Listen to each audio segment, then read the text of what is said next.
పరిశుద్ధ గ్రంథం నుండి లూకా సువార్త 2వ అధ్యాయము 10-11 వచనములలో, అయితే ఆ దూత భయపడకుడి, ఇదిగో ప్రజలందరికీ కలగబోవు మహా సంతోషకరమైన సువర్తమానము నేను మీకు తెలియజేయుచున్నాను. దావీదు పట్టణమందు నేడు రక్షకుడు మీ కొరకు పుట్టి ఉన్నాడు.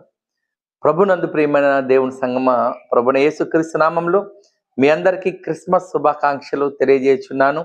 దేవుడు మీ అందరినీ ఆశీర్వదించునుగాక, మీ కుటుంబాలని ఆశీర్వదించునుగాక. మీ కుటుంబాలలో సంతోషము, సమాధానము, సమృద్ధి యేసు ప్రభువారు మీకు అనుగ్రహించునుగాక. అదినాన దేవుని దూత యేసు ప్రభువారు జన్మించినప్పుడు సంతోషకరమైన సువర్తమానమును ప్రకటించినట్లుగా మనం చూస్తున్నాం. నిజంగా యేసు ప్రభువారు మన కొరకు జన్మించటము అనేది మనకెంతో సంతోషకరమైన సువర్తమానము. ఆయన పరలోకమును విడిచిపెట్టి భూమి మీదకి శరీరధారిగా వచ్చినట్లుగా మనం చూస్తున్నాం. ఆయన నీ కొరకు, నా కొరకు ఈ లోకంలో జీవించి మనకు రక్షణ దయచేసినట్లుగా మనం చూస్తున్నాం. యేసు ప్రభువారు మనల్ని అపవాది క్రియల నుండి లయపరిచి ఉన్నాడు.